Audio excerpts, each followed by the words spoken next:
ইরানের শাসন ব্যবস্থা নিজের হাতের মুঠোয় নিতে চান ডোনাল্ড ট্রাম্প। তিনি চান দেশটির সর্বোচ্চ নেতা নির্বাচিত হবে তার পছন্দ অনুযায়ী, তবে তা কোনোভাবেই হচ্ছে না।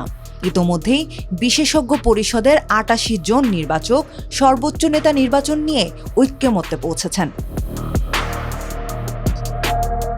এমন অবস্থায় প্রশ্ন উঠেছে, তাহলে কি খামেনি সহ ৪০ জনের বেশি শীর্ষ নেতাকে হত্যা করেও ইরানের জাতীয় ঐক্যে একটু ফাটল ধরাতে পারল না যুক্তরাষ্ট্র ও ইসরায়েল? এই প্রশ্নের উত্তর দিয়েছেন ইরানের জাতীয় নিরাপত্তা কাউন্সিলের সেক্রেটারি আলী লারিজানি। ইরানের রাষ্ট্রীয় টেলিভিশনে এক সাক্ষাৎকারে লারিজানি বলেন, যুক্তরাষ্ট্র ও তাদের মিত্রদের মূল লক্ষ্য ছিল ইরানকে ভেঙে দেওয়া। তবে যুদ্ধকালীন পরিস্থিতিতে ইরানি জনগণের ঐক্য ও রাষ্ট্রের কার্যকর ব্যবস্থাপনার কারণে সেই পরিকল্পনা ব্যর্থ হয়েছে। তিনি আরও বলেন, যুক্তরাষ্ট্রের নীতি নির্ধারকেরা পশ্চিম এশিয়া অঞ্চলের বাস্তবতা, বিশেষ করে ইরানের সমাজ ও রাজনৈতিক কাঠামো ঠিকভাবে বুঝতে পারছে না। তাদের ধারণা, তারা যেসব কৌশল অন্য দেশে প্রয়োগ করেছে, যেমন ভেনেজুয়েলার ক্ষেত্রে, তা ইরানেও কার্যকর হবে। কিন্তু বাস্তবে ইরানের পরিস্থিতি সম্পূর্ণ ভিন্ন। লারিজানির মতে, ইরানি জনগণের মনোবল ভাঙতে বড় ধরনের ধাক্কা দেওয়ার চেষ্টা করা হয়েছিল। তবে দীর্ঘ ঐতিহাসিক ও সাংস্কৃতিক অভিজ্ঞতার কারণে ইরানি সমাজ সেই প্রচেষ্টায় প্রভাবিত হয়নি। তিনি বলেন, দেশের অভ্যন্তরে মতভেদ থাকতে পারে, কিন্তু ইরানের ভৌগোলিক অখণ্ডতা ও জাতীয় স্বার্থের প্রশ্নে জনগণ একতাবদ্ধ।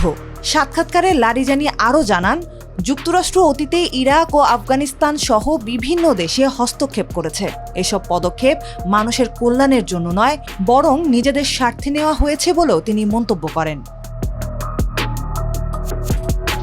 ইরানের এই নেতা বরাবরের মতোই বলেন, খামেনির হত্যার জন্য আমরা ট্রাম্পকে শাস্তি দেব এবং তাকে কখনোই ছাড় দেব না।